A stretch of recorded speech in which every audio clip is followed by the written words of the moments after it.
All right, before we get into it today, just need to shout out tattooflashcollective.com. If you need any kind of artwork, whether you have a tattoo shop and you need tattoo flash, or you just need some artwork, some posters or prints for your house, your apartment, your cubicle, your garage, your man cave, your she shack, whatever, wherever you need something to spice the walls up, go to tattooflashcollective.com. If you use the promo code BigTruth at checkout, you get 10% off your order. If you're a Patreon subscriber, you get even more off your order.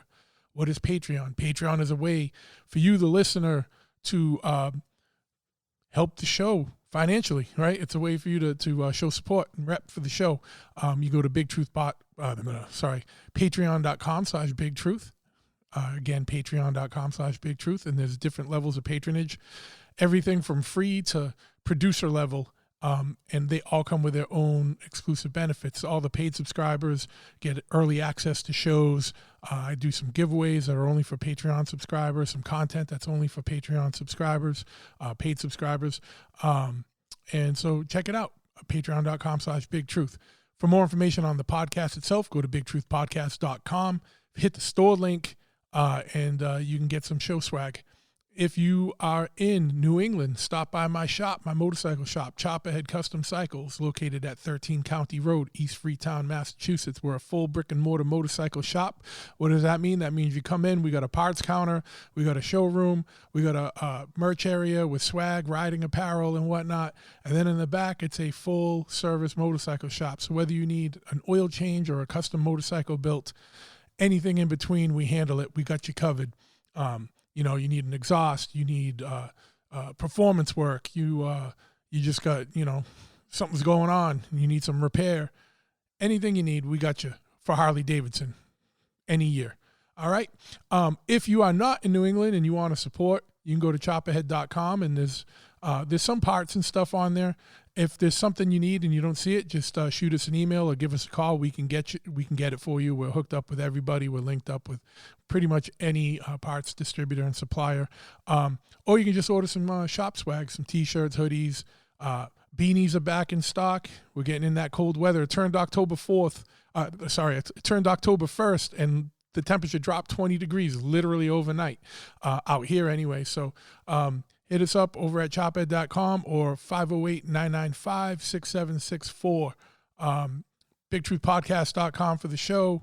And that's about it, man. This is my boy Stu's coming on from the band Spirit World, which is, you've heard me ranting and raving about them. It's one of the only newer bands, and they're not even new anymore. They've been around for years, but one of the newer bands that I completely fucking sweat. So keep it locked. This is a good one.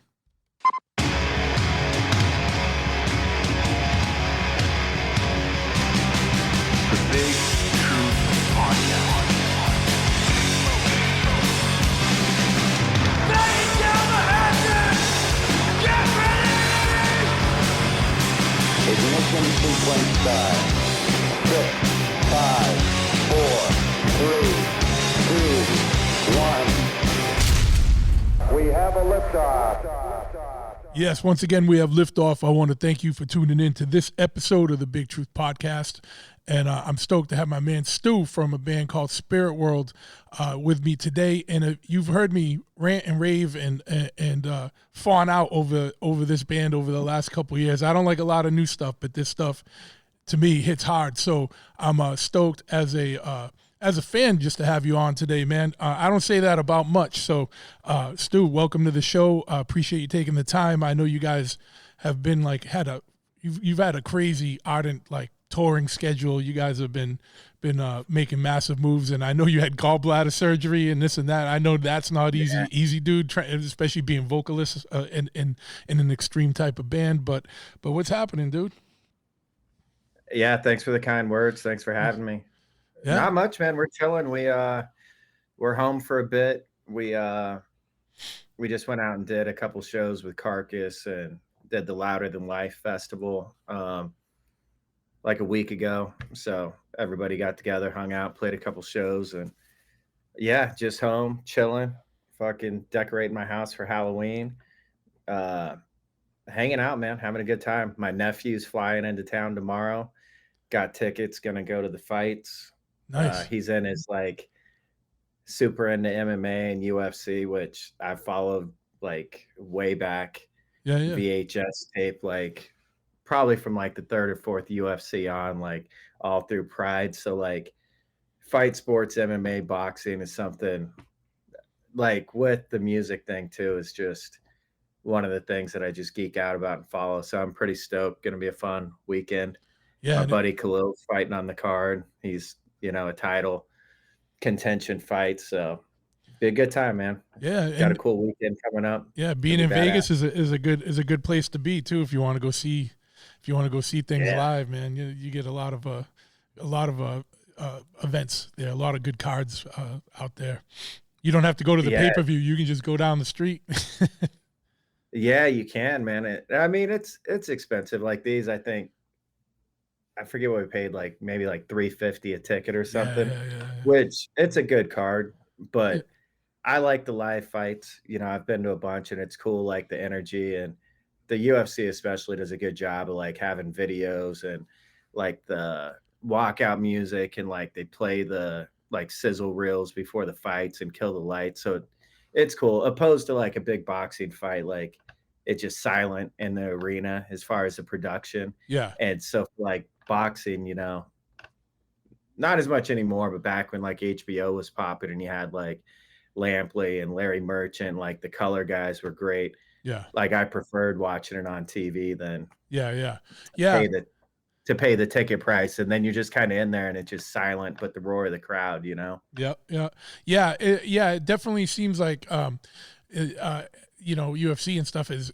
stepped up the production and it keeps you entertained. So you go there, you're spending that money, but you're entertained the whole time. It's not like you said, where you're just sitting there waiting for the next, you know what I mean, match to come up. Yeah, and they stack the cards too. Like Yeah, that was another thing. You pay 3 times as much to go to a boxing card back in the day as like an MMA fight, but there's really only one fight that's yeah, even competitive. The rest are just stacked with people they're developing and they're just smashing tomato cans. So the UFC is cool. Like, and this, because since Broden's coming down here, my nephew, like, that's my twin brother's kid, and he's a badass. So like, he's like, I'm sure we'll be down there like watching the first fight at like 3 in the afternoon. So we'll get like it's probably like a 10 fight card yeah, with like the main card is just dynamite with like killer fights. So like we're probably gonna be down there just like, I don't know, like a full shift, like an 8, 9 hour yeah, yeah. shift of fights. It'll be Well, tight.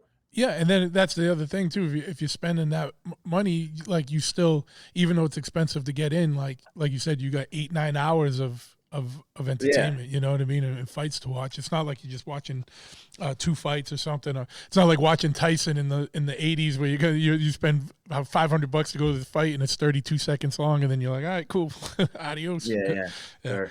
Yeah, Um, and my brother Nick that plays bass in Spirit World's coming too. So just be the three bros hanging out. So it'll be good quality time. absolutely, man, absolutely. Um, so you guys have been touring pretty heavy, and I know I wanted to go see you guys when you played Worcester, but I don't know. It seems like things right now is like there'll be nothing happening for 3 4 weeks in a row, and then 5 things are always happening, and it's always the same day. And I was Yeah. out of town. Every time you guys have played, I've been out of town. So I'll catch up with you sooner or later. And Connor will give me a heads up when you guys are coming around. But Yeah, I don't think we're doing Worcester this time. I think we're actually in Boston at that House of Blues. yeah, cool. The It's a good venue. It's big. Sound is good. Um, Yeah, I've never played there, so I saw. I think actually Connor brought it up when we were on this last little run because I just assumed we were playing the Palladium again. He's like, "No, bro, it's fucking. You're in Boston, baby." yeah, yeah, yeah. You're right down in the thick of it. My Um, brother just moved out there to Amherst. He's works at the university, yeah, and I guess it's like an hour from Worcester, maybe a couple hours from Boston or something. yeah. It's So like 3 hours. Yeah, 3 hours away. yeah, so That's I Western think Mass. Yeah, that's more like he's closer to like Albany, upstate New York than he is to us. yeah, I couldn't picture it. Like when he told me, I haven't looked at a map either, and I was like, "Fuck, man, I've never heard of that college." Yeah, And because he was at Iowa State, yeah, and like I follow like UNLV college basketball and football pretty close, and I'm like, Amherst College, what the fuck is that? Like, Yeah. It's one of the usually, UMass, University of Massachusetts, the Amherst one. Yep. yeah, and it's just one of them things that if it doesn't have sports, I'm not very They into do, the. but I don't think they're like the division that you're watching. You know what I mean? They're Yeah, secondary. exactly. So it should be cool. Like when we're out there, I think it's right around Thanksgiving. So he's looking for his house. They're like in an apartment. So gonna try and maybe we can swing by either coming or going and go check out Amherst and hang out with them. Yeah. I got another little nephew over there that he's got the jujitsu bug. So he's been up there already choking out a bunch of mass holes, sending me videos. Pretty cool. There you go. So the band, man, like I like I first heard it, and it was just one of those random things you can think, as I know as sucky as it is for artists, it came up randomly for years ago. Pagan Rhythms came up for me just on Spotify randomly, and I hadn't heard of you guys, and this is before Yeah. Death Western came out and everything. So probably the year that Pagan Rhythms came out, and I was like, what the fuck is this? This is good, man. This is good. And then Death Western came out, and or the single, the Moonlit Torture single came out, and I was like, what the fuck? That song and Death Western, to me, like, and I'm not saying, I've said it on record to people, like, those songs are like absolutely impeccable, 100% fucking solid fucking songs. And that album, Death Western's, one of my top albums. And like, I've explained it to people. I was like, imagine if like Integrity and Slayer went back in time to the Old West, raped a saloon whore in a brothel, and had a child. That child is Spirit World. Yeah. It's good. But I mean, I liked with Death Western, man. It seemed like it was cool that you also. One thing I wanted to ask you about was you had a book that accompanied it. Did you write the book first and then the music for the record? Because I know they were like kind of went hand in hand, or was it like, is it chicken or egg situation here? It's all kind of like a big blur. It was like when it started, because Yeah. I started writing that collection of short stories, and I was working on Pagan Rhythms at the same time. Oh, okay. And then like because that story's continuing, Yep. it's just I've come to the realization that what was gonna just be like a zine and me just writing some stuff with no I don't know what the I guess it's just I realize now that what I do, maybe it's because I'm like I hyper fixate on the things I create and I just well, it's important to me to like make shit really tight Yeah. and good. Yeah. Yeah. And I just kind of came to the conclusion that like the stuff that I'm doing is not there's nothing that I do that is like a it all deserves like a big release. So like on the fiction side, like the short stories I wrote, I self-published them and then like it went out of print and then a publisher in LA um did a really nice version of it that came out the same time as Death Western. And so the follow-up to that, like the fiction narrative story of this horror Western thing is something I'm also working on too.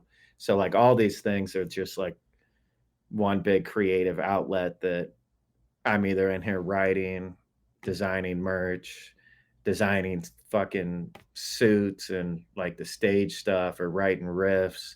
So Mm. I just kind of Spirit World, I set it up that way too, like because I played in a band and you just kind of learn when you go through the ringer if you're smart about putting your interests into something that can't have a ceiling on it, you can really kind of just get fucking as weird as you want, Mm.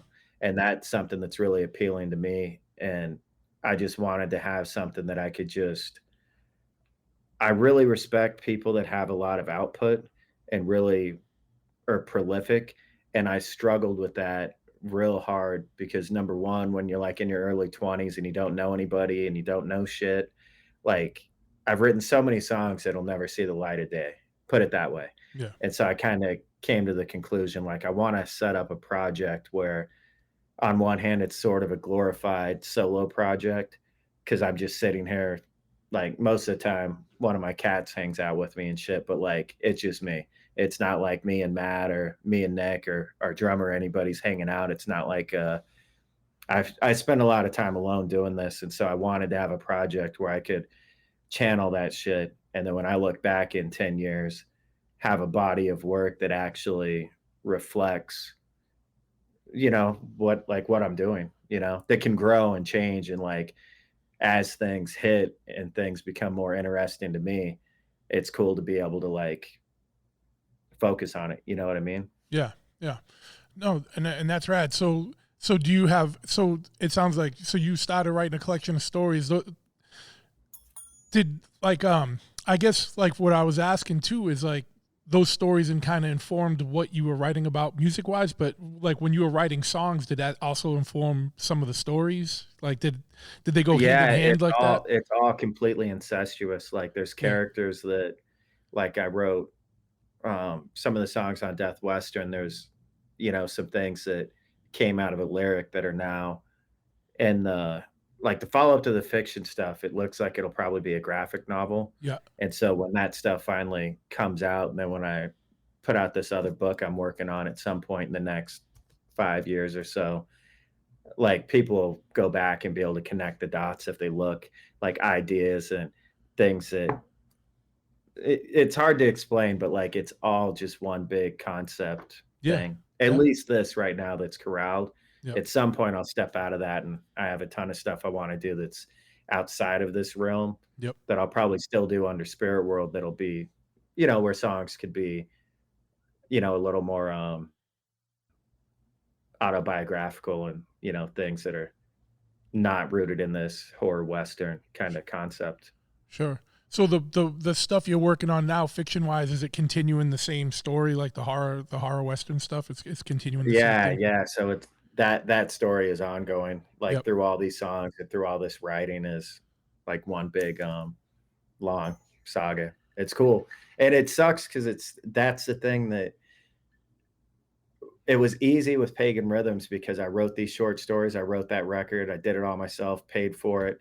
And it was like from starting it to having it out, less than probably 8 months, start to finish. And now, because like we just finished up our deal with Century Media, and since like July, have the basic tenets of a new deal with the label done, and things are just going back and forth. And I'm like super pumped and happy about where things are landing. But the more people you involve and teams and things, it just, and just like I said with the book, it's like the first one did so well, and now I'm like, I can't just put it out as like a zine or like put it out as an email blast. It's like, you stepped it up, and you gotta keep it. You gotta keep. Yeah, and it needs to be archived. And if it's gonna like that first fiction novel, when it comes out, like, it's a blessing and a curse. Like, my name's out there enough that like it's got to be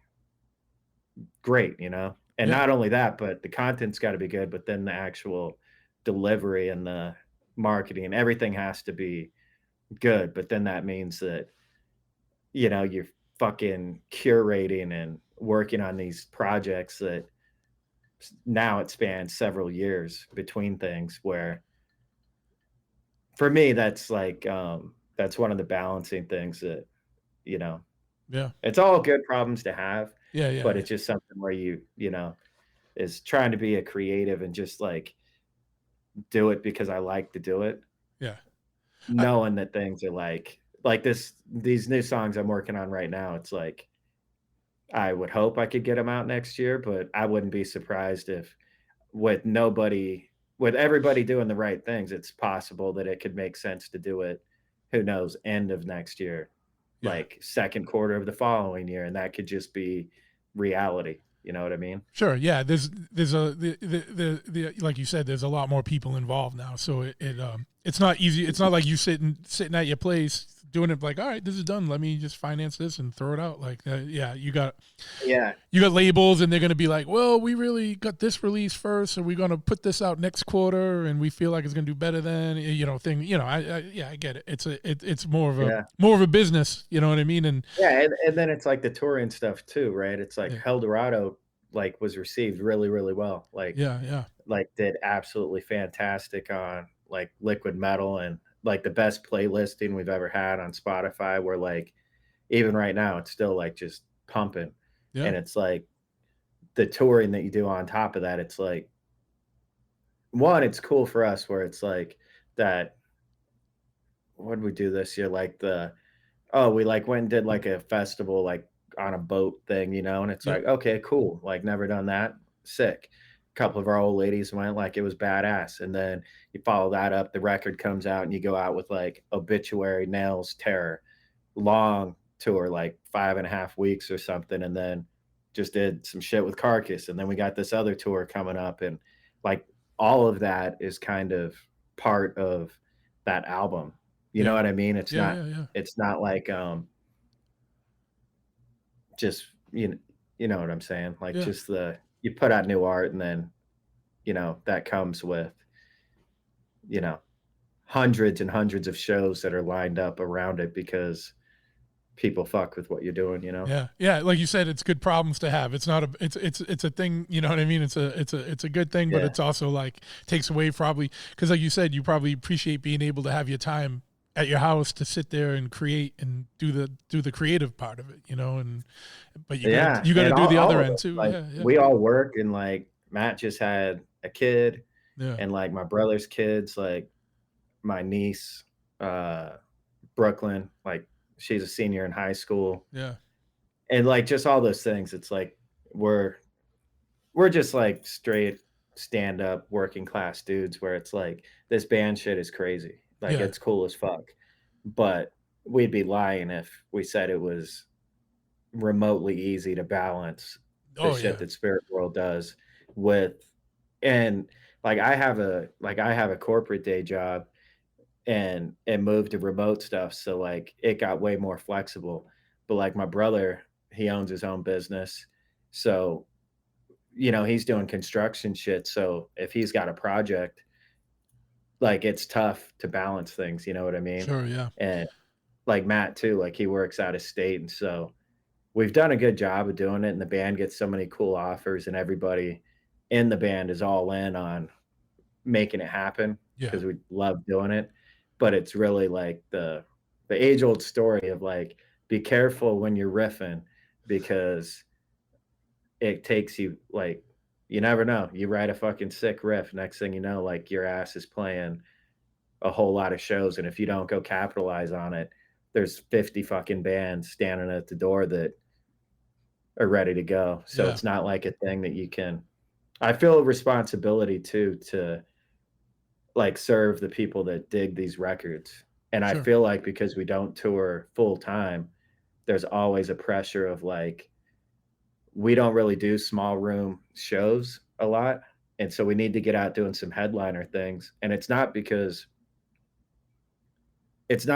we don't feel like we're big enough or ready to do it. It's literally just we only tour like 3 months out of the year, 4 months out of the year, and it's hard to say no to going and playing in front of 2,000 people a night to go do your own shows and, play to 200 kids, Yeah. which Yeah. I love that too, but it's just like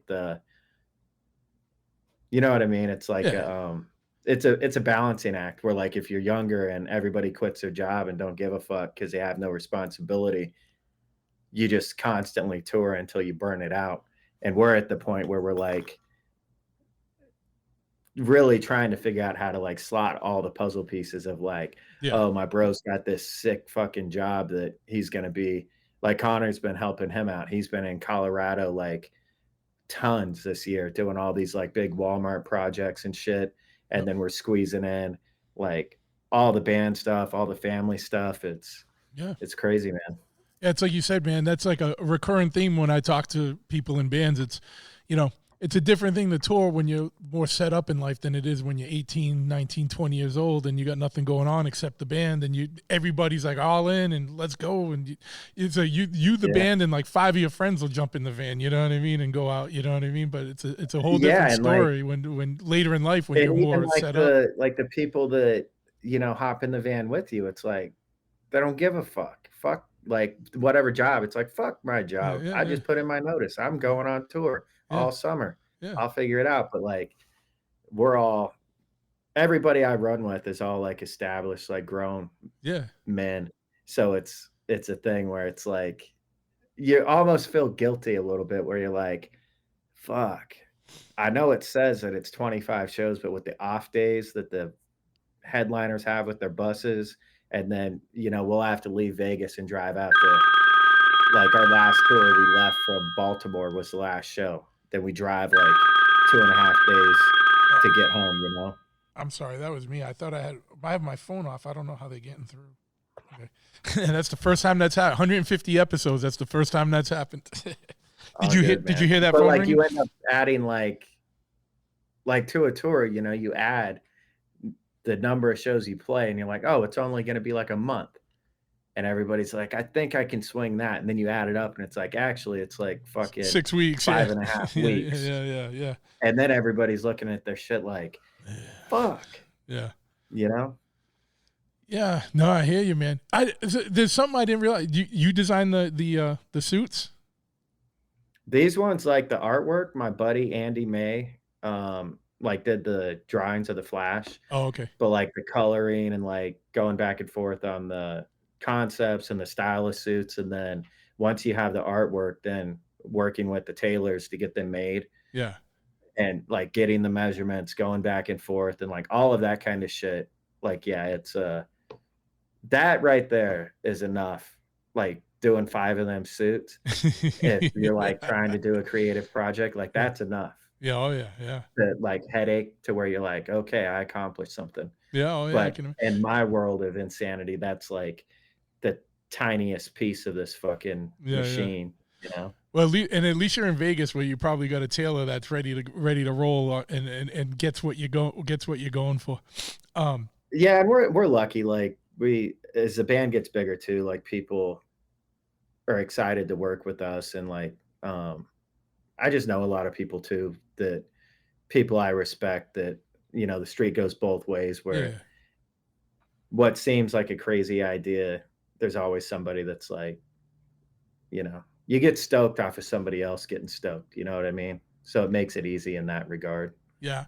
I think too, like one thing I really like about your band, and this is, you didn't say it, but you said it without saying it, is that you guys can kind of tour with anybody in these genres of music. Like you're out with Testament, you're out with Terror, you're out with whoever, a Carcass. Like you can go out with like hardcore bands, you can go out with metal bands, you go out thrash bands, death metal bands, anything. What's it been like? And I know you guys are more established now, but like, so this is kind of just where I'm going with this. Is like, I remember one time one of my friends saw you guys upstate New York. He's like, bro, because I had told him about you guys, and he's like, yeah, I'm going to see him. He goes, bro, it was fucking crazy, because it's a death metal show. And he goes, these guys come out in like sequin cowboy outfits and just fucking destroyed the place. Like, and so like, I know things, it's different times, and, it's not like playing in like the mid 80s where people were a little more wild and whatever, but like, what's been the reception for you guys like through the years? And I know it's probably different now, but like when you first started playing, you coming out, dressed to the hilt, but like just fucking throwing down like fucking heavy shit. Like, were people like stoked, or like people like, what the fuck's going on? Yeah, it's both, man. Like you get in the States, it's a lot more received easier, quicker, I should say. Yeah. Than like through Europe. But it's one of those things where heavy metal has such a history of people doing, costume theatrical things. So on one hand, people are like, okay, like they're not wearing masks, they're not a mask band, but there's some sort of thing. Yeah, they're not in corpse paint.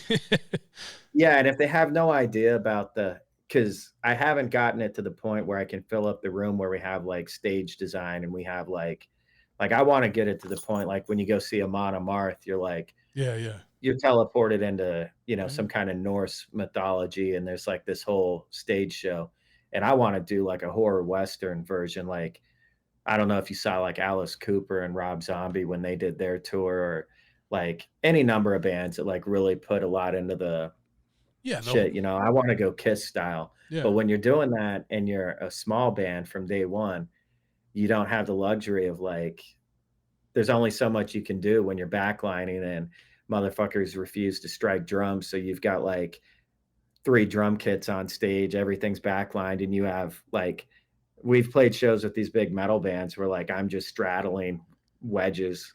Like there's a mic stand and it's like you can't even move, so you can't even like move around on stage. So you're just standing there in a suit. Yeah. And if somebody walks in to see a death metal band and they don't get it, like the riffs win them over. Like Yeah, we yeah. have such a relentless like live show that we get that a lot where people are just like, I don't get whatever this is, Yeah. but you guys fucking rip. Yeah, yeah, And yeah. then like when Agnostic Front took us over to Europe, that was pretty early. That was before Death Western had even come out, right? So it was like an older skinhead hardcore crowd Yeah, yeah. that just wanted to hate us.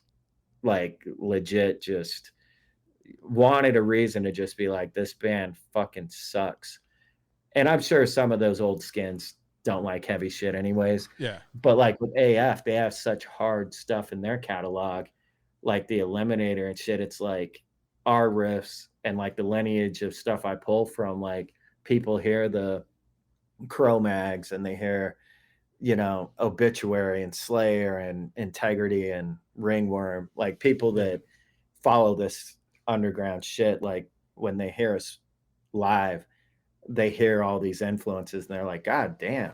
Like, so I think it's been easy just because the songs themselves just if you like heavy music, you probably will enjoy the shit out of a Spirit World show. Yeah. Yeah, and I mean, and I guess that's a really good way to explain the music too. Like those songs are like relentless, and it's just riff after riff after riff, and sometimes you don't even hear the same riff twice in a song, and it just like keeps going Yeah. and changing, but everything's And just it's like it all in the plays good off each parts. other. It's like I came up and I still do. Like I just came up in the era where it's like my older brothers are listening to like thrash and like the first wave of death metal, and it's like those songs and the aggression and the rawness and like what they were doing, the speed was so mind blowing. But I was younger than all of them, so when I came up, I'm like, well, yeah, it's tight, but the motherfucker don't hit the groove. And then I'm listening to like Obituary, Pantera, Hate Breed, and like more of the stuff that like were hardcore infused, like the just that mid tempo crush. And so I just kind of combine all my favorite grooves from everything. So a lot of times then when I'm writing songs, like I'll do a fast part and then I'll write like the sickest fast, like Crow Maggie thing that maybe on their record, they would just do that for 3 minutes and that would be the cool part of the song. And for me, that's like an 18-second blast of coolness just Yeah, to speed it up so I could break it down into like a two-step that I want. And absolutely. people just feel that when we play live because it's nowadays too, like with everybody being down tuned, everybody is so fucking heavy and they all do the same kind of shit. Like just like everything, it's like we play with so many bands that do like they're down tuned, super heavy and they chug, but it doesn't have a great riff and they're doing like the scrapes and shit. And it's hard for like hard as that stuff gets, but they don't do the riffs that like when I hear a record and I hear like a great like Hanneman riff or like Gary Holt or somebody, like there's certain riffs like where it's the technicality and they're doing rolls and doing shit where it's like, damn, like where it's tasty, Yeah, where yeah, it's yeah. got like a sick rhythm. I don't think there's a lot of that. Not as much of that as when I was younger and you could go see like, you know, bands nonstop that had killer fucking riffs like that. Yeah. Nowadays, I feel like that's kind of, as things change, it's just kind of, I think we stand out that way too. A lot of people hear like the throwback shit that we do. And to me, it's like some of that stuff I've just grown up with, so it doesn't seem like we're doing anything new. But I think to a lot of people, they haven't seen a lot of bands where, they focus on that type of riffing, Yeah, yeah, yeah. And then you got the stage presence, the costumes that really make it stand out. Like, you know what I mean? Because Yeah. even if people didn't know your name, they're like, who the fuck were those cowboy dudes? Like, you know what I mean? Like, it stands out because you don't look the normal thing. Like, if you guys are playing a festival in Europe, motherfuckers were like, who the fuck were they? You know what I mean? I'm sure. Yeah, and like I always spend the money, like it costs a fortune, but like, I take this awesome artwork that, I get made up for these records, and when you print that shit and it's like 25 feet by fucking 20 behind you, and even before the band walks out, then we always play Eddie Arnold as our walkout music, and it's just like an old country song. Yeah. And from the jump, people are just like, the artwork is so impressive and like unique that I think that too is a big factor, like the suits and the artwork of the banners. And we play these big ass theaters with these bands where you can really like drop a huge banner. Yeah. And before we even come out, people I think want to like, people like artwork, Sure. They like bands that have cool artwork, and they look at the banner and they're like, that's sick. And then if the band even gives them a reason to sort of like them, I think it's like an easy win, Yeah. Now you mentioned graphic novel. Is it going to be done in that kind of same style of artwork, or is it going to be more traditional comic, or like, what are your visions on that? Like the interior, I'm gonna do like a black and white. Like I'm a comic book dork, so like I grew up on that stuff. So I'm gonna do like it'll be black and white inside, and then I mean the covers, I haven't got that far, but I mean they may, be full color and Yeah. shit like that. But yeah, it'll just be because I want to, eventually like I want to get this out and like do like some film Yep. stuff with this world, but I think the story lends itself pretty well to like the graphic novel medium, where it'll be cool to like kind of storyboard out some of these shots for a film and really have something where I can show people what this is, Yeah. because it's hard with the records. You have these really sick covers. Yep. And like with our music videos, we don't have enough of a budget for me to really be meticulous and like write it and make sure it's in line. So that stuff has kind of been handed off to some friends of mine, and they sort of do their own take on things. Yep. So it's like a horror Western, but it's not like the story that's actually happening in these records and these books. And so I just want to actually get this world and this lore out there where people can read it, see it, feel Sure. the whole arc of this. Yeah, man. And it's a thing. It goes hand in hand with the music, with the books. Are you do you draw, or is it like, do you have working with someone on that? Are you storyboarding it out and have someone do it? Yeah. So I'll do all the script writing Yeah. and write it all out. And then, there'll be an artist that draws it all. Cool. You mentioned film. I'd be remiss to ask, did you see the Danzig horror western?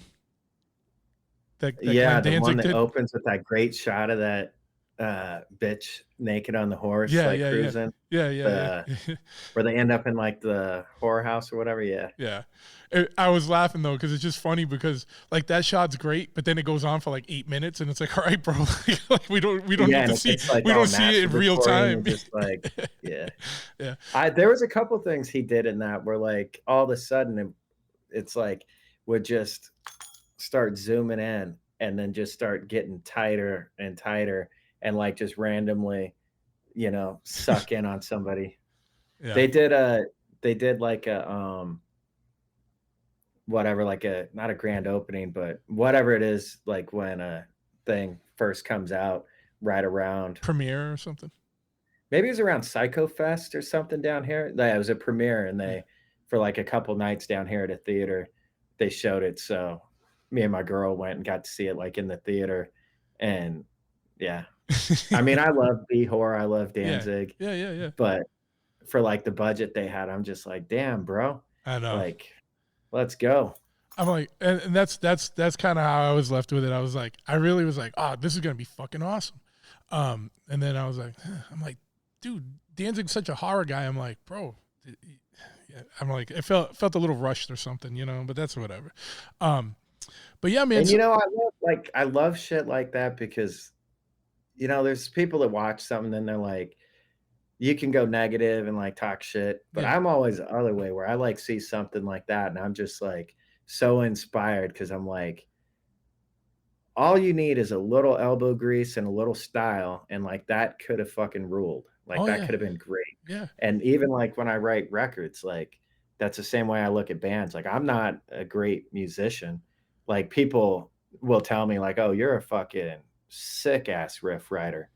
And every once in a while, like I'll have like some guy on the road like fanning out, and they do it to the guitar players because I don't play guitar live. Yeah. Like they'll go up to Matt or like Randy or somebody and will be going off about how they love the records and like what sick fucking shit. But like I don't feel that way because I'm like not guitar guy. But by the same token, like I watch a film like that, or even Danzig's he had this comic book line in the 90s, Verotic, Yep. that like had all this shit where like doing like, I don't know, Jaguar God and like Simon Bisley was doing the artwork and like Death Dealer with these Frazetta covers and like all this sick shit where like, I don't know, like between that guy's bands and everything he does, I'm just like, fuck. Yeah. He's a man, dude. Yeah, I know. He's put out a body of work for sure. You mentioned being into comics, and yeah, I know you're into horror and stuff. Were you like a horror comic guy? Like because I was just, it made me think. But I remember a bunch. I used to have like Faust and Death Rattle and stuff like that, and Gore Street. Oh You yeah, remember any of dude, those? fucking Faust was the shit. Like that was I was a little younger, but like Me too. But I that was remember like I shouldn't have even had those things. yeah, like Act of the Damned was so fucking ahead of its time and crazy. Like Yeah. my brother Nick had all those and like uh yeah, like I love that. I really dug like there was some of the Rebel Studio stuff like Gunfighters in Hell and like a lot of indie stuff around that time period is really what made a huge impact on me, like Poison Elves Yeah. that Drew Hayes did. And he was like kind of a psychobilly like punk dude that self-released his own book. And it was kind of like the original pressings were like kind of like the old Savage Sword of Conan where they're like magazine size, Yep. you know, not like your typical monthly issues. And then he got picked up by like Sirius and like it got bigger, but he like died really early and they're actually I think they're on the second one, but they're collecting everything that he did now. Like I don't know who it is. It's the same company, Sirius, Sirius, I think it is the comic book publisher, but putting together these like crazy fucking hardcover editions of like an omnibus of like all the Poison Elves, Lucifer stuff. That's, anyways, I'm just rambling because I want to buy one of those, but I'm like, fuck, I already bought them all when they came out, and fucking like, I'm not spending $300 yeah. for shit I already have. Yeah. You know, Do you still have all your stuff, or did you lose it or get rid of it or along the way? a lot of the comic stuff I gave to my brother, and he's like got it on his shelf at his house. So you have but access it's the to same it. way I feel with records, where I've collected this shit my whole life, but there was a big time period where I didn't have any place to put it. I'm touring in Folsom. I'm broke, going, you know, like all these things where it's like, I wish I had all the records. Yeah. But unfortunately, like so many of like my core LPs and 7-inches, like give them to people. And I never really sold shit off like that, you know, like as a collection, but it was always like giving it to some kid where it's like, here, bro, take all these old fucking Revelation records and all this sick shit, all this Victory shit that I had through the years. And now I'm like, you dumb motherfucker. Should have just kept it and packed it around in boxes for. No, but you did the 20 right thing, man. Because like, you know, we all had the people that were older than us that like put us on. You know what I mean? I remember being a kid and this kid Steve Mercer, who I haven't seen probably in 30 years, but I remember him giving me like the Negative Approach 7-inch and like the 7-second Skins, Yeah. Brains and Guts, and I was like, Damn, like you gotta pass it on to the next kid, keep the torch going. Same thing with merch, like being around so long, like I've gone through my closet and just like purged Yeah, all of my band merch that maybe it shrunk up a little bit or whatever, yeah, yeah. you just fucking purge. And like, I've thought about that too. I'm like, damn, Oh I yeah. had some hitters. I wish I had all that cotton. You know what I mean? I Like, know. Who would have thought too, man, that sometimes these old shirts are worth more than records, man. Like, like people dude, pay I don't big understand money. that. Like, Yeah. I've seen some things like people have like just linked me shit. And sometimes it's bands I like, I mean, that Humanity is a Devil shirt you got on is sick. Yeah, yeah. But like people like send me shit where I'm like, dude, I can't handle this. Like this shit was on Victory mail order shit. Yeah. Like wasn't even limited. It was just printed over and over and Yeah, over. yeah. And some motherfuckers paying $300 for some busted down fucking like Strife hoodie. Yeah, yeah. Like It's wild. get Yeah. I know my friend Chris.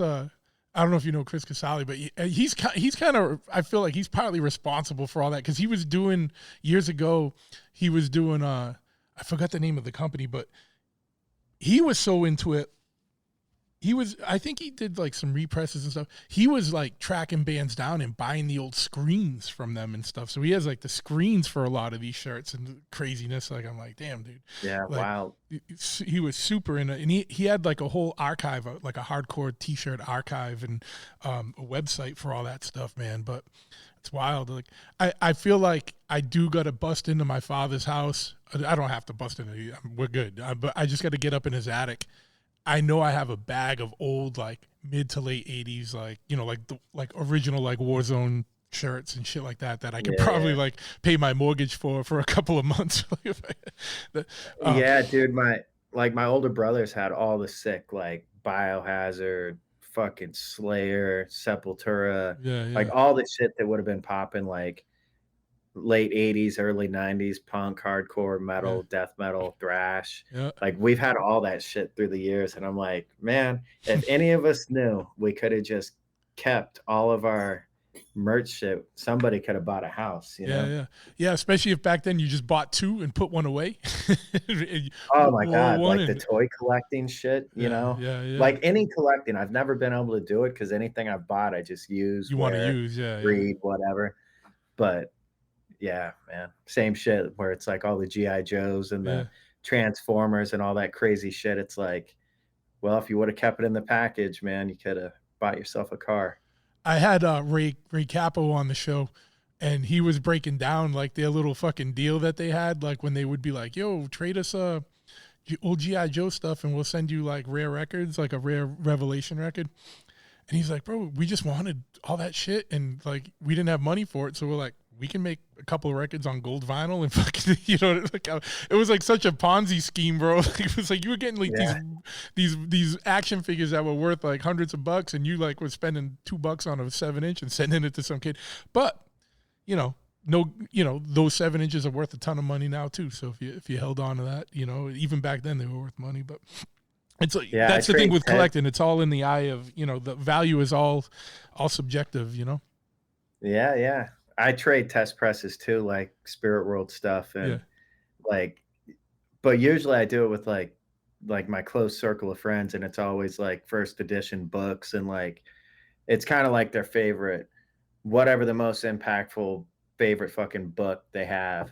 And so I've got this collection through the years of shit like that my homies have sent me where they like write a note, and it's like, it's cool, man. Oh, so there's like a personalized note in it as well. Yeah, like it's a personal gift. Like here's my favorite book, like in whatever like personal thing, and then, and I do it too, like sending shit out, but it's like the test presses. It's it's like the label of fucking the plant will do like 30. Yeah. And Century Media, I don't know why, like they never printed merch for Spirit World. They didn't give a shit about test presses. So I'm like, give me all of them. Then I'd sell some on our web store and then trade some other ones and, like the collecting part of it. But they literally cost like $1, $2. But the rarity and being able to for my homies that collect. And I'm lucky that so many people fuck with my band that like the collecting of all of our variants is so crazy. Like I gave up and I have the easiest time getting it because I get frustrated because I may have to like figure out what colors have happened, but I don't have to like go buy it. I just have to like say, Hey, send me this, a yeah, yeah, couple of these. yeah. And even that, like on this last record, I just like I tapped out. There was a couple like different versions in Europe and shit where people are hitting me up and they're like, dude, where's this fucking whatever color? I'm like, What? I gave up. I'm not collecting my own band anymore. Yeah, Like yeah, it's yeah. too much. Too much. When I was collecting it early, I didn't realize how many copies of my own shit I'm gonna have. And I just like I don't listen to Spirit World. I just make the stuff. Like I Yeah. can't listen to stuff anymore. Of course. So it really is just like, you know, a couple of each one, and I have like fucking 60 copies of fucking these first couple albums. I'm like, this is ridiculous. Yeah. What so it's probably, I'm not gonna assume, but I'm sure it's probably through your older brothers and stuff. Like how did you even find yourself, like and when did you get into like first start getting into like heavy music and stuff? Like what was the trajectory that led you from being a kid to Spirit World? I didn't really get a ramp up because like my parents, I have a twin brother, but they had 6 boys, right? Damn. And so Yeah. me and my twin were like not an accident, but like my parents like had their like I mean, I don't know, maybe like 19 started having kids and then they had their 4 kids by the time they were like, I don't know, 28 or whatever, and then waited like another 10 years or whatever, and then had us. So Oh. like all of my oldest brother was like, I mean, I don't know, like by the time I was like 6 or 7, he was like in his mid 20s, like Yeah. 20 years older. And so like at the house, because everybody in my family grew up, like my mom grew up on a ranch, all my cousins and shit, like just just hillbilly kids, So it's like a lot of rodeo. So it's either country music, like old shit, like old honky tonk and outlaw stuff. And I mean, my mom like um, George Strait and like Randy Travis and Dwight Yoakam. So I mean, there was definitely like stuff that was like on the radio, Mm. played in the house, but most of it was like kind of curated and DJ'd by either like because my mom and my dad like they love Merle Haggard and George Jones or Johnny Horton and Johnny Cash, but they don't listen to I mean, I don't know even what would have been going on in the 80s and 90s, but like whatever like pop country was, like they didn't fuck with that. Yeah. So it'd be like you're listening to their favorite tapes. And then when that wasn't on, if one of the kids had it, I mean, it was like Slayer, Metallica, Motley Crue, fucking Social Distortion, Misfits. So like as I'm in the house and doing things and start to realize that I like music, naturally those are the things that are being repped and like jammed the hardest. And so I kind of I think like White Zombie, Slayer, Metallica for sure were things that like really stood out to me that I just like copped a tape and the shit was just so hard, so cool. Like something about it I just loved. Yeah. And then on the punk side, I guess 7 Seconds, The Crew. I mean, that's a hardcore band, but to me, like I didn't understand what hardcore was until like probably 10 years after I started listening to like punk music, just because I never ran into anybody until I was like, probably getting into high school. Because I just listened to all this shit because it was just at the house. I didn't know it was like different until I start getting to like 5th, 6th grade. And I'm like, huh, kids in a Megadeth shirt who I never really got into Megadeth. I just couldn't handle the singing thing, Dude, I'm so on board with that. 120%. Everyone I know loves Megadeth, and I'm like, Same. I was like, I never liked the vocals. I couldn't do it. Yeah, and I've learned to never say never, Yeah. like, as I've come up in art, Yeah. because Yeah. there's definitely things that I wasn't ready for at the time that then I 100%. love it. Yeah. And I'm still waiting for my Megadeth era. Yeah. But, Yeah. like, It may 5th come. grade Yeah. me and, like, current state still, I'm Yeah. still, like, it is what it is. Yeah. But, Yeah. like, then that's when I started noticing it was more um, like a lot of grunge and, like, new metal shit started popping when I was, getting into high school, and, like, I remember, like, somebody had seen Korn, like, on that first record, and, I mean, it's good shit, you know what I mean? Like, I like Korn, but, like, the whole thing of, like, new metal and the rappy metal shit, I wasn't into. I was really into, like, punk bands and shit, and I wanna say it was, like, I definitely saw Sick of It All in, like, '96 or '97, and I had not heard them, I don't think. I'm pretty sure not, and I remember thinking, like, the energy and whatever would have been on that set list at that time where it was, like, Scratch the Surface, Scratch the Built to surface. Last they were touring off of, but then also they're playing, you know, all that old shit like that. I seen them, like, 3 times in the span of, like, 10 months. It was like a Warped Tour set, and I was like, "Wow, that band is incredible." Went and got, like, maybe it was Built to Last had come out or something, because I remember getting that record, and then, like, I was living in Idaho at the time, and there was only a handful of punks, and there was a kid that was like, "Oh, yeah, Sick of It All is fucking great," and gave me maybe Just Look Around or something. So then the next time I seen him, I'd heard, like, I had 2 albums that I was aware of, Yeah. and they did this tour where it was like, I think it was the Misfits with, Michael Graves singing. They were doing some kind of 20-year anniversary thing, and I drove up to Boise, and,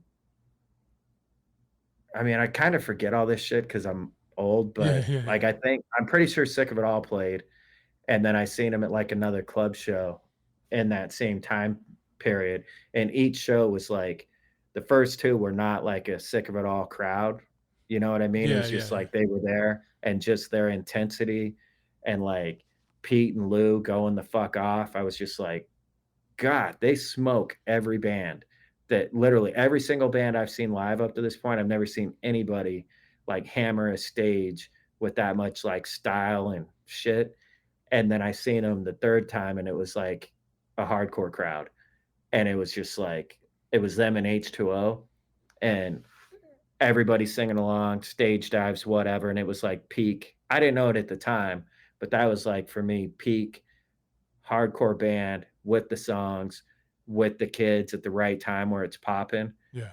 And I didn't know how rare that was then to like be in a room and see like the explosion of like each song swelling until like when the show's done, you're just like, holy shit. Yeah. Yeah. Like Yeah. Yeah. everybody has had this release and it's just like the stage is just you can't tell everyone's singing.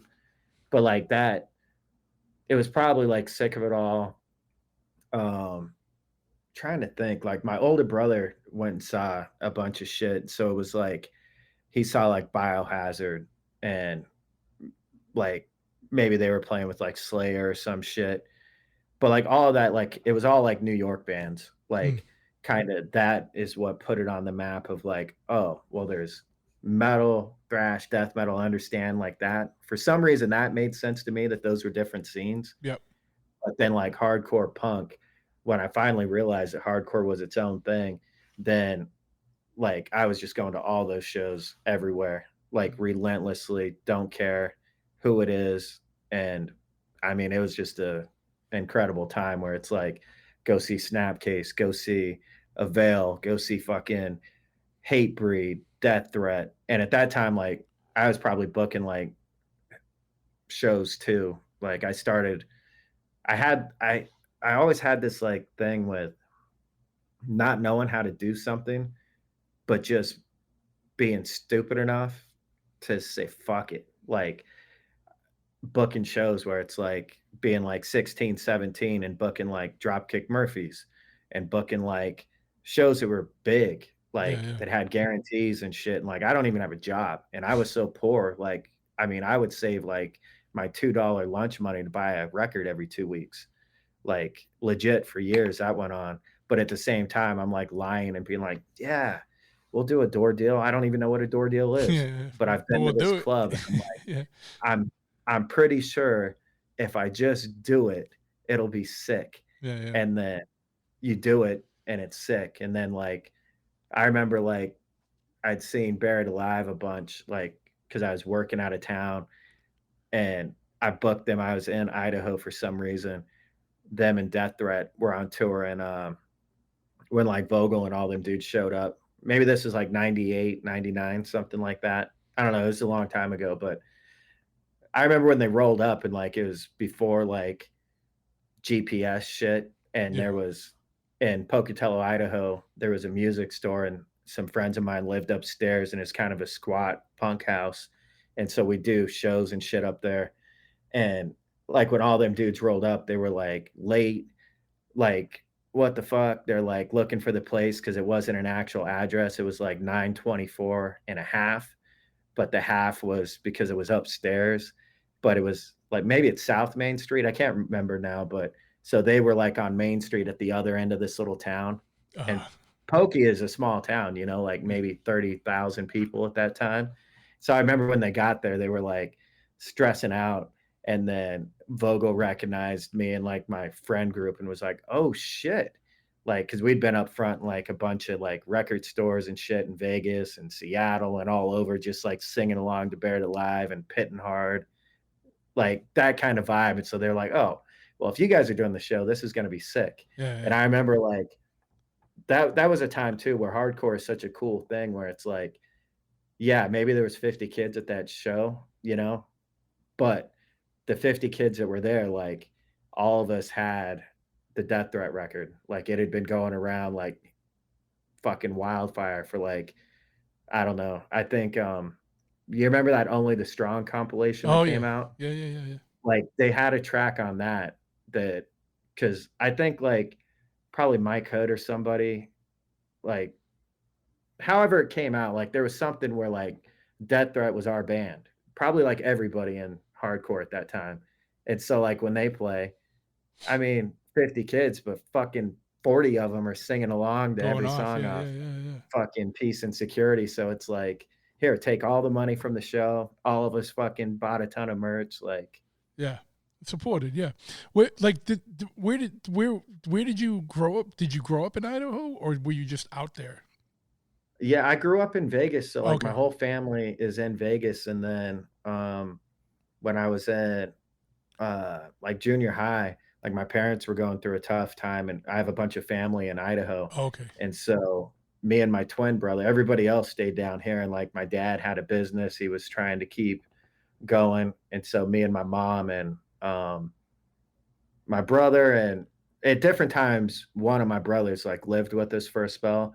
But basically we went up there and like I had a bunch of cousins and my aunt and shit was up there. And so I ended up in Pocatello for like junior high into high school. But then we were always running back and forth to Okay. Vegas. So I kind of cut my teeth in the punk scene going to shows and because there were not shows in Pokey. Like we booked bands once like we figured it out. Yeah. And so like I don't know, like friends of mine like booked Blink 182 and before like Yeah, Dude of Ranch and course. shit, Yeah, but yeah, yeah. like, we're like booking what we can. And then like my crew of friends took it over and started booking. But basically, we were relegated to like pulling gas money, driving to Salt Lake, going to hardcore shows at like the DV8 basement and like all these venues because they would get a lot at the time. Like Salt Lake hardcore was pretty fucking big. So you could like, I mean, drive out there and see like Scarhead and Madball and Yeah. like a lot of shit that we fucked with would play there.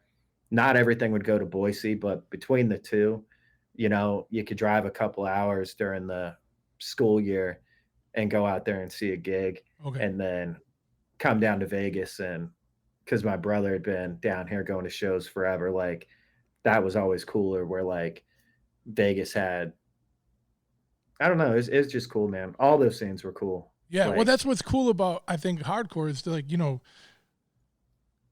when we were kids, like it was a thing like anywhere. Like I would go to shows in Boston, Providence, Connecticut, the Anthrax, to New York. We all bounced around, especially back then, before pre-internet and stuff. Like if you wanted to be involved, you had to be involved. You had to be there. You couldn't just yeah. watch it. And So, so many times, like we drove to shows and then the show would get canceled or yeah, moved or fucking whatever. And like thinking about it now, because there was like a blizzard one time and we fucking manned up through the blizzard and like it was like I-15 fucking heading into Salt Lake, sketchy as fuck. yeah, Almost died. Like, but we get downtown, get to the venue, and the show's fucking canceled. Like going to see Face to Face, this punk band that I yeah. fucking love. And for years we've been bumping Face to Face, and I'd only got to see them play like a festival set at like Warped Tour or something. So this was like a headliner off their self-titled record. Yeah. And then you get to the show, drove like fucking 3. It should only take 2 hours, but it probably took 3.5 because we're driving like 35, 40, snow blind. Yeah. And get out there and you're just like, what the fuck, man? Yeah. And this is before I had any idea of how bands, like they were just these magical things that would appear in cities. Yeah. I didn't know what booking agents, even after I booked shows for years, I had no idea how shit like actually worked, Yeah. But at the time you didn't know. You'd see a flyer and that's it. That's like, it. You just go there. You didn't have cell phones to be like, hey, is it still going on? You just, you and traveling too, like you don't even know people. Yeah, like you know a couple people when you get to the show that you may recognize, but it's not like like here in this day and age, I feel like there's such a community of, even with Spirit World, where there's like these people that are just like this ecosystem around our Instagram and Facebook and shit, where like they talk to each other and there's like a community. And I'm like, I didn't get a cell phone until I was like fucking 25. And like I was, in a lot of ways, just like you just went to a place and the people you bumped into more often than not, like ended up becoming like your circle. You didn't get to pick. Yeah. Well, because there wasn't a lot to pick from. Like it was like, it wasn't like now, like where there's like thousands and thousands of kids in the shit, which is cool. Like, but it's different. But yeah, you made me think about when you said the snowstorm shit. Like I remember going to see Sheer Terror once and it was like a massive blizzard and like literally 13 people were at the show. And I was like, but it was one of the best shows ever. You know what I mean? Because it was just like, because everyone went off because it was like, everyone was, fuck, dude, we all made it. Let's fucking go. You know what I mean? Like, and I've always held on to that, especially playing in bands where, like coming from small scenes that are DIY, that the band is great. Everybody, like the band is killer. It's no reflection on them, but it's a Tuesday night. You book a show, no one comes, and it's like the local bands and maybe 10 people, and you're embarrassed as fuck. But you could just tell there were bands that could show up and they would look and see that the 10 kids had put on the show that love your fucking band. It's important to them that you're there. And then they play the show like they would with 100 kids and they don't give a fuck. Maybe in the van afterwards, I'm sure there's some grumbling, but in that moment in front of the kids, it's on. And like, I always took away from that when I started booking shows, and you start dealing with people that are like more worried about the money aspect and just cunty about stuff. So like I've always kept that vibe, because I was one of those kids. Like some of the best shows I've ever seen are bands that played to what should have been a fucking catastrophic failure of their tour, where they're probably getting paid $60 fucking dollars and they had every right to just be fucking pissed and cancel the show. And like, those are some of the shows I remember fondly, where I'm just like, looking back, I'm like, not only was that band the shit, but they were the shit when there was nothing to be excited about. Yeah, when they didn't need to be, but that makes it even better. You know what I mean? That makes it and so it makes much more me authentic. like, I've always held my bands to that standard of like, that it's important. Like if you're playing first and the room's not full, I don't give a fuck. Like we're going off. Play like you're headlining. Play like you're headlining. Yep. And go out to the merch table and be cool. Like, so that's something like 13 kids. I remember seeing like Turmoil, and maybe there was 25 Yeah. kids, but like the process of was so fucking hard and good that like it was a year before they came, and I finally got to see them. And like that's one of the bands where I'm like, I mean, 20 kids, they could have been like, fuck it, we'll play 5 songs, stand here, hit the road. And we were like, they ended up playing like the same song like 3 times because kids were just going off so hard, fucking raging. And they're just like, well, we don't know anymore, but fucking We'll play it whatever, here you again. go. Yeah. Here's 6 head bag for the 3rd time, fucking, while kids are like, you know, having fucking on shoulders doing like whatever you call chicken fights, fucking in the pit. Just stupidity, but like I think that's fun. what separates the punk and the hardcore thing is when you book shows and you play in bands and you go through that kind of stuff, there's such an appreciation for, I don't know, just the kids that show up that need it. You know what I mean? Absolutely. Because, especially back then, no one was there because they were well-adjusted members of society. You know what I mean? Like everyone was in that room because some kids, everyone went through some shit, right? Because it wasn't cool back then. It wasn't, it was like you had to seek it out. Like you found your way there for a reason. Yeah, it's crazy. Like I feel like it's like that in Vegas with the new stuff. And it's hard for me to connect because I'm like, I also am not comfortable being like a fucking 40-year-old dude. Like I'm not going to go and hang out and be tight with 20-year-olds, 15-year-olds. Like I came up in that scene where that shit was very fucking sketch. And looking back, I'm like, all you fucking scumbags that were like even 25, 30, just like creeping on, like that shit grossed me out then. Like grosses me out now. And so like I can't really connect to the scene in that way anymore to truly be a part of it. But like the Vegas scene is wild, man. There's motherfuckers from the east side, chicks dressing up like fucking clowns, goths, like wild. Not the shows aren't wild, they're actually more civil than like it was in my day, like the violent aspect of it. Maybe aggressive, like unhinged is tamed down, but the actual freakiness of it, of like people letting their freak flag out and being like, that one-off weirdo punk kid. It reminds me of like being in Idaho where like a kid was not just a punk rocker because they liked the music, they were a fucking freak. And with that, like they took a lot of shit, like it wasn't the easiest thing to, like in a town full of Mormons and I was just gonna say redneck assholes. I'm sure it was hard for us in Boston and stuff, but I'm sure it was even harder in like fucking Idaho, man, because it was like people fucking don't like that shit. Like even if you try to fit in, people don't like fuck with you. And so like all my friends that were like kind of whatever, like on the borderline of like being gay, like standing up for chicks, like what, like that kind of weird shit. Like flying those flags back then when I was in school was like, it wasn't the easy thing to do. Like it took a bit of like,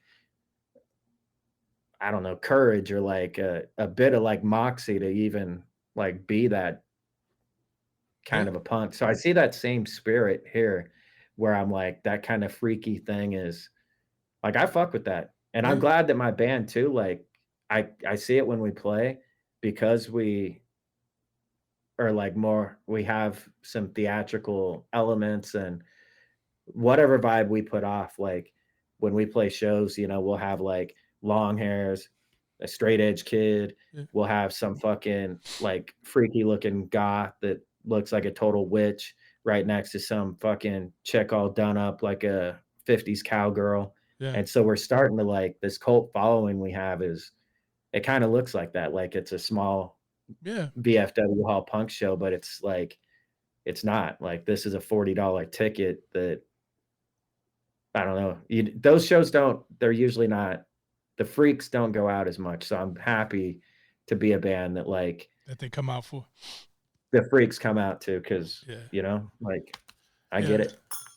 What I liked about back in the day too is that, there were shows like down the road, like hardcore shows just became hardcore shows. But the early days when I first started going to shows, they were a lot more mixed bill. So it'd be like a metal band, a punk band, a hardcore band, and Yeah. the crowd was all of that, and so, it was very interesting. One thing, just as going to shows in Idaho and Boise, did you ever get to see Septic Death? Because I know they were a Boise band and they never. It No, I didn't. Like, was a little there too wasn't late. really anybody like. It was more Salt Lake bands that were kind of like clear, and like some bands that like were touring nationally and shit. But there wasn't really anybody that I saw from Vegas either, really, until like Curl Up and Die and Faded Grace started popping. Mm. But like, no, there wasn't like really an established band that was like our own. It was all local bands that, like, looking back now, because everybody makes a record now, like most of the bands that were the most important thing to me maybe put out a demo tape or a fucking 7-inch, Mm. but like never even couldn't even figure it out to do an LP, Yeah, which is yeah. crazy how much that's changed, you know? Oh yeah, yeah.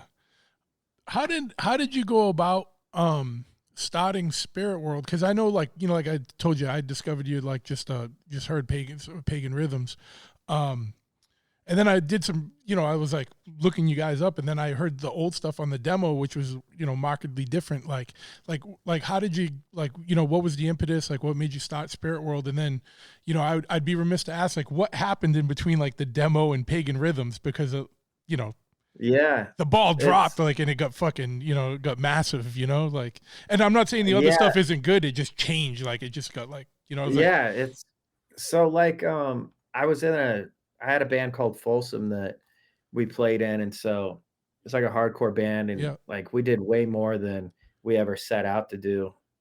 Like I just booked a ton of shows down here, and like, I mean, everybody from Integrity to Ringworm, fucking, I don't even know, man. Everybody, Full Blown Chaos, Terror, Death Threat, Champion.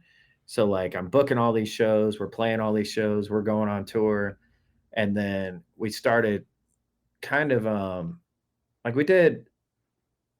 we started doing like a couple US tours a year, and then we went to Europe a couple times, and then everybody, it was kind of like time where it was like every band hits it, where everybody, we'd been on the road for like 2 years straight, and you're finally getting like shit's popping, mm, where um like we had an offer to go tour with Blood for Blood in Europe, and like I was ready to go, but I was the only one. Like mm, everybody else, it was like my twin brother just had a kid. My brother Nick, that plays in Spirit World, was in Folsom too, but he had 3 kids by then, and he had already stopped touring because he's like, I got to work. Like I can't fucking. And we didn't make any money at those, like, period. It was make enough to get to the next town. That's yeah, yeah, it. yeah, But like, I'm touring with like friends of mine that like play in Mongrel now, and like still around doing cool bands. But like all of us were broke and just doing it because we loved it. And so like that hung up. And then I had a period of, just like no band, no nothing. Like got my career, got all my shit like handled. But that itch of like I was writing all the Folsom stuff um too.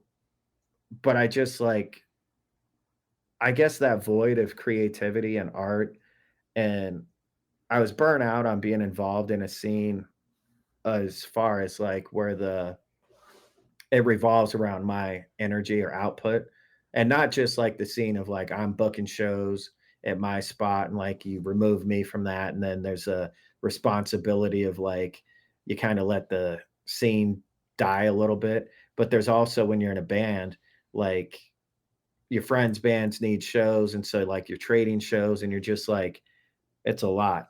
And mm, so when I decided I was going to play some music, Matt had moved to Vegas, and we wrote that demo and cut that. I think we did like 7 or 8 songs, went and recorded them, and like they trickled out. We did a demo, then a couple songs, but we played a couple shows, and like the response was crazy. and like tons of kids singing along. And I love those demo songs. Like I really fucked with it and wanted to do like a full length, but I was like, what am I doing? Like, if I do this and it's like a bar band, like that demo stuff was like really rowdy, kind of like wild shit. And I'm like, my friends are all wild. Everybody's fucking 30. Like, you know what I mean? At the age where like partying is no longer fucking a joke. And the people that I'm running with are crazy. Yeah. And the ones that haven't like fucking lost their mind or got locked up. It's just one of those things where I was like, I want to do a band, but I know I need to get my shit together. And like I had some personal stuff going on. I was like, I'm done fucking drinking. I've never been sober. I'm done with all this shit. The whole partying thing, I'm like, I do not want to be in a band where like it's like that, where it's like nightlife fucking craziness. And that's where that band started, picked up right where Folsom left off, which was always like a crazy fucking insane thing, you know? Yeah. Fun and had its time, but so like the reason why everything shifted is I sat down and I was like I wanted to do a full length and do that band, but I was like, I'm gonna get sober. Like, period. Had some personal shit going on. I was just like, it's like for whatever reason, I don't moderate things well. Like my girl's always like, "You're so extreme." Even now when like I'm laid back as fuck, but just like I just do things like it's 11 or it's fucking I'm either in or I'm out. And so I sat down and I just realized I took like a kind of a soul searching inventory of like what I'm doing, who I'm doing it with, what it adds to my life, and like kind of set some goals, you know? Like I Mm. feel like I was just kind of like not happy, not miserable, but just like kind of it's hard to explain, but I just needed something. And so as I'm like getting sober and I'm like, man, I'm going bowling a couple nights a week, but like, yeah, we fucking rip. Like we all bowl, throw fucking rocks. But am I really going because I like bowling? Or am I going because it's like walk in and get like a double and a beer a couple nights a week Mm. during the work week and like all those kind of things where I'm like realizing the monkey on my back, like these kind of tendencies that you pick up, just like I don't want to be that. And so I realized like all of my social life shit, everybody revolves around like it's a little toxic. You know what I mean? Like when you start getting to that point, and I'm like, huh, well, I'm not going to shows because that triggers me. Like for fucking the last decade, everyone I kick it with, like you show up, sit in the parking lot, everybody's getting fucking lit, you're at the bar, whatever. Don't want to go bowling. And so then I'm sitting here like trying to like figure out like what I want to do. And then I'm playing guitar. And it starts out I'm playing like this country shit that's like fast, cowpunky stuff that's great. But then I'm also like playing the songs that became pagan rhythms. And as I'm doing those, I'm like, man, fuck, I love playing fucking metal. Mm. Like this shit rips. And I knew it ripped. That was the thing. I'm like, I didn't have demos. I didn't know how to record anything. But like, I remember telling my brother, I'm like, dude, I'm making a fucking Spirit World metal record and it fucking rips, bro. And then I just sat here and did that and put it out. So that first couple years of like being sober, I mean, I don't know if it's like hippie shit, but I feel like when I when I think about pagan rhythms and like the start of Spirit World, I feel like that's when it really started, where it's like that's a dude that like has things to say, rhythms in his fucking riff hand that's like ready to like make some cool shit. And when you go all in and like devote your time to stuff, like it's hard to focus on shit and be creative. And that was like a thing where I was like, I don't know if this band will do anything. It's very hard. And I know like some people like my stuff and I'll probably have a few people check my shit out just because I used to be in a band or whatever. Yeah. But I also did not promote Spirit World. I never have. Is like I did not promote that to like, oh, the dudes from Folsom Yeah, you got a were new like band. featured members of Folsom. Or, yeah, yeah, yeah. Yeah, like I just wanted it to be its own thing. But then because I had so much time and I was thinking about this, that's how I kind of put it all together. Where I was like, well, if you're gonna do a band, like Folsom was in the era where people were not making records. So like you couldn't get vinyl. And so that always pissed me off. Like I tried so hard to get a couple of our releases on vinyl. And at the time, every label was like, just, it was a hard no, you know, Yeah, it's yeah, yeah. like, CD, no, fuck CD. you. Yeah, We'll yeah, do CDs. yeah. And so like that was goal number one. I'm like, I'm not doing a 7-inch. I'm not doing a fucking demo. I'm literally going to write a full length, just drop it out of nowhere by myself, put it on wax so that I have that checked off of my bucket list. And then just in the reward of the universe of doing that, then those songs have taken me around the world like 3 times, playing with all my favorite bands. And this band is doing like crazy fucking insane shit, like playing in front of thousands of people, where it's like, just like that show in Kentucky, it's like, it's crazy. Like we're playing, it's like us, Devil Driver, Machine Head. And it's not like we're the local band that's like on the thing that doesn't belong.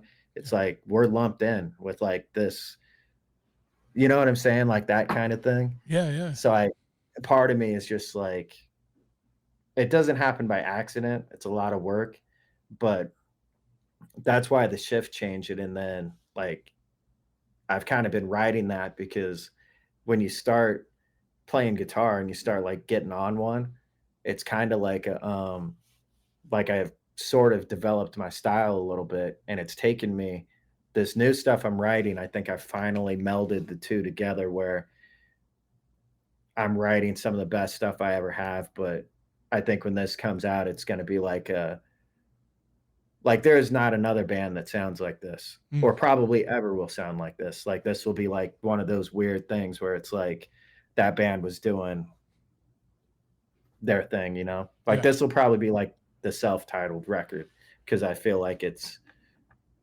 that's what it is, you know? It's like a band finding its Yeah. whatever you want to say, like it's Well, you could see that too keystone. on Eldorado. It started coming out again, you know?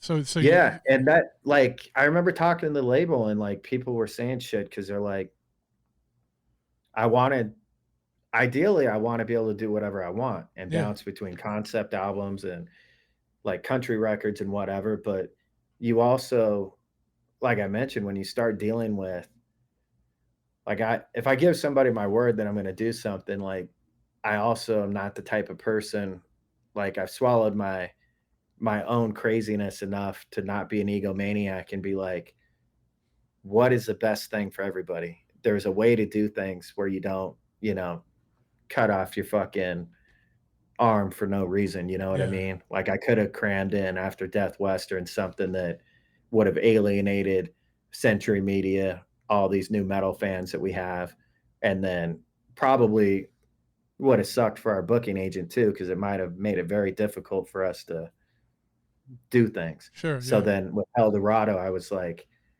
writing this record, and I'm like, well, actually, this shit's pretty tight, and I got it kind of flowing together. Like, I think there's a way in which I can do, because originally I didn't think you could mix the two, because I like punk, I like country, I like metal. I'm like, I don't know. I fucking hate when people mix shit that shouldn't be mixed, Mm. you know, Yeah. unless they do it well. Yeah. So if you do something and it works, it's cool. Yeah. Yeah. But I'm also like, I'm not like I'm pretty honest with myself. I've written a lot of shit that doesn't work, and then it never even gets out to like my close confidants, because I'm like, this shit sucks. Yeah, yeah, Like, you don't worry about this. Like, yeah. you know. Yeah, you know when to shelve something that you don't. Yeah. Yeah, and it's just like some people can't do that, you know. They just feel like it's, Yeah. and maybe it's true, like maybe it's good, but I just feel like it's so, we're in such a unique, cool position to even do this and like do it at the level we're doing it. It's like I take that very seriously. Like, I'm not gonna shit on what I got going on, you know what I mean? Just for the sake of being artsy because I Yeah. can, you know? Yeah, absolutely, man. Well, cool. So what's coming up? I know you're working on the new record. You got a graphic novel. Like anything else? Any big tours coming up? Or you guys still taking some more time off? Yeah, a lot of stuff coming up. We're doing we leave November 3rd and Okay. do like a 5-week tour with Avatar and Alien Weaponry, which I'm fucking pumped for that because that's like Avatar is a big fucking band that like most of my peeps aren't familiar with them, but that's a band that like is fucking popping and they are on like the end of the spectrum of like metal that is very theatrical. They still have like heavy shit, but I mean they're fucking like they're like poppy in a way that's it's interesting to me. But like I don't think they take bands out like us very often, and I Yeah. don't really know how this happened, but I'm very thankful to like we're playing 1 of 3. The rooms are pretty big, but I just feel like it's gonna be a thing where it's like that crowd has probably never seen a band like us, Yeah. like sonically or visually. But I think like where when we go and play with Nails, Terror, Obituary, that crowd, a lot of the core kids probably on some hand sort of know like my old band or my guitar player's old band and like people there like hear what we're doing and are familiar with like the styles that we present. Yeah. And I think it's a great opportunity to go play kind of like a festival, you know, when you play to like more of a crowd that like they're not going to see your shirt and like realize like, oh, humanity's a devil, Yeah. vocal test. Like it's not that crowd. It's the crowd that like when we go into those integrity worship moments of our set, which that Clevo sound that like I am obsessed with, they probably have never even heard a band fucking do it. Mm. And so I think it's gonna allow us to really fucking I think it's gonna be cool as fuck. Yeah. Like, the shows might not be wild with like, the people that come out to see us, I'm sure will get loose, but it'll probably be a lot of people, like, just, like, soaking in this craziness, bobbing their head. But I just feel like having the opportunity to have a band like that put us on and take us where we can play to people that have never heard us or really any of the bands that we're kinda simpatico with. Yeah. Yeah. I think that's how you really start like, I just think it's the best thing you can do for a band, and, like, you mentioned it where, like, it's not that we're allowed to play with all these different bands. That is a thing, but part of it is we're not afraid to do it, Yeah. and when you put yourself out there and you're willing to go play in front of anybody, then you quickly realize that people love cool bands, and just because 'cause they're a death metal dude or a fucking straight edge dude, like, you can win them over if your band's tight live, and I Absolutely. think that I just remember when, like, my favorite bands would blow up and they'd start getting on bigger tours with, like, you know, weirder even when, like, Hatebreed first blew up and, like, Soulfly took him out or somebody, and then there's all the Push Pit Bros, and so on one hand, you're like, "Ah, I wish this was like a hardcore show." But then you see what that does for the bands where it's like, Hatebreed is a shit. Like those records should be in every Longhairs collection. You know what I mean? And it's like you can't get it to them. There's not radio, there's not MTV. Like if the bands aren't willing to put themselves out there and go play in front of those crowds. So I feel like Spirit World's at that point where it's like I'm pretty excited for that tour because Alien Weaponry is from like New Zealand and they're the same thing where like those are younger guys, but like they're a wild fucking band. They're like a three-piece that fucking thrashes out, but they sing some of their songs in like their what I don't even know what the language is, but like you know when you see the rugby guys doing Yeah. like the Yeah. Yeah. fucking Yeah. Yeah. crazy Yeah. Yeah. Yeah. hockey shit, whatever that vibe is, their indigenous thing, like, they start their set with that, they sing songs in, like, that language. It's wild.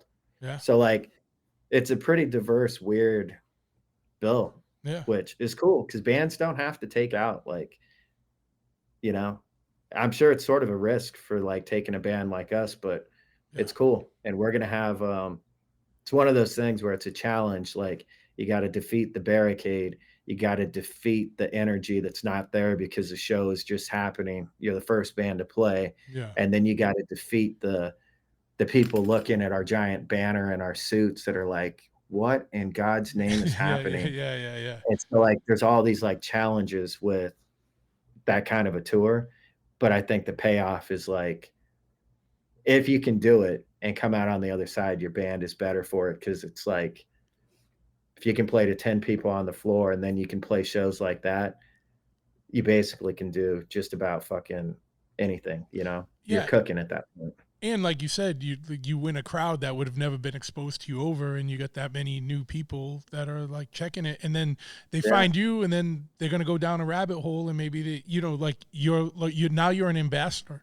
You're an ambassador. You know what I mean? And Yeah. And I'm they're gonna proud to branch like if out. I Yeah. could gateway drug it, like I had a friend ask me because like Dwid did a feature on a song for us, and like somebody asked me something, and it was along the lines of like, because like satellite radio plays us a lot, and like we get lumped in with like metal, Yeah. Yeah. like popular shit. It's still underground to an extent, but I was just like, I I like all of my older brothers were metalheads. Like we started there a long time ago, but like that's how we got into it. If it wasn't for like Pantera and fucking Danzig taking out fucking, like bands, whoever I saw Sick of It All open for, like if you don't find it, you don't find it. And Yeah. I would be happy for somebody like to get into Spirit World and maybe the Slayer nods or whatever, loop them in. But if they go fucking pick up Integrity Records, like I'm happy to be that guy. You Yeah. know what I Yeah. mean? Yeah. Well, fuck yeah, man. I know I've had you here for a while. Anything else before we wrap up? This has been a great talk, dude. Where can people find No, you? man. I don't know. I ain't got nothing. We're just like I'm just busy doing what we do, and Yeah. I'm stoked that people are around to check out live music. Like every day, I feel like I see another like doomsday shit about art and AI and all this shit, Mm, and I'm just like, I hear you on the internet. Don't get on it too much, but it's like go out in the world because the shows are fucking great, and they've been great since COVID lockdowns like stopped. yeah. Like I feel like underground shit is bigger than it ever has been, and live music, and I can tell you like my band, like shit is fucking popping, and Yeah. it's great. Like make art, go out, be a human being. Fucking the world is not all that bad. Like there's a lot of fucking badass shit happening, you know? 100%, man. If you just stay on the internet, you think the world is way different than it really is. If you just go out and participate, it's a lot better than like you said, the doom and gloom. That's you pretty much when you're online, you're just doom scrolling. You know what I mean? Because when you go in the Yeah, and world, it's everything's still good, man. Everything is still good. You know what I mean? it is. And like the last thing I want to do is just shout out like Roman Candle, Chasm, Thousand Ways to Die, uh the dudes in Delta Bombers, their singer started like if you're into rockabilly, he's out. I think they're on hiatus, but he's touring as CM Wolf, fucking killing it. Like, there's a lot of awesome fucking music coming out of Las Vegas.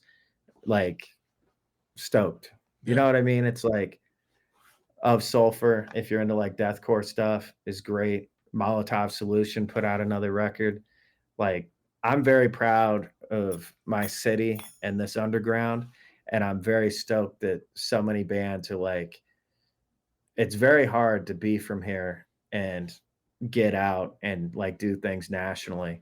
Yeah. You know what I mean? So I'm very pumped that like Chasm's doing the For the Children gig at the fucking Belasco in December. Like that's cool. Like that's a hardcore band from here of like real deal dudes that I love that like their band sounds like fucking Crowbar. And so getting handpicked to go play one of the big boy hardcore fests, like that shit's tight. you know?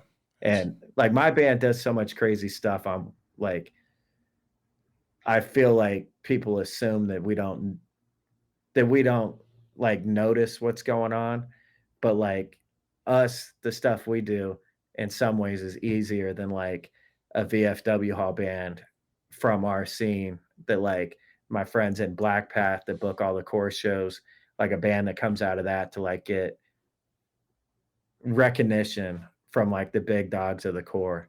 Like it's almost harder for them in some strange way. I don't know why that is, but you know, so I just want to shout out the local dudes and ladies that are fucking out there grinding because I'm proud of them and I think it's sick as fuck.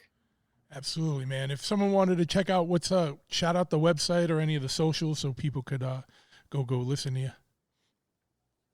Or grab merch. Like, we got an Instagram that nobody barely does at Spirit World Profit, and we don't have a website. Just we got a merch store. Okay. Basically, just come to a show. Like we make tunes. We're like fucking real rockers. Like I don't know how to do the. If you're looking for community and like cute TikToks, we ain't gonna do it for you. We only bring the best and the fucking headbangs, you know. 100%, man. Well, thank you for coming on. I'm going to shut this off, but I'm not hanging up, so just hold up 1 second. All right, and that's about it for today. So make sure you please, wherever you're listening or watching, give us a like, give us a review, hit subscribe, and share the show with whoever you think might be interested because in the end, all of those things help us grow, keep more eyes on the show, keep us going and growing. So I appreciate it very much. If you want to support the show, go to patreon.com/bigtruth. For more information on the podcast or to get some swag, go to bigtruthpodcast.com. Always check out my motorcycle shop, chopahead.com. If you need artwork, go to tattooflashcollective.com. And if you give me a follow on Instagram at bigtruth, I have a link tree up there and I have some more affiliates if you need protein and whatnot.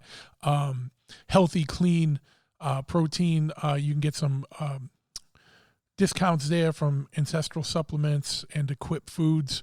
And I'm going to be having a link up, an affiliate link up with Christian Yoranov soon, who I'm doing that health work with. He's a longevity and health expert. So I'll have that up soon. More coming down the pipeline. Till next time, love you all. Appreciate it.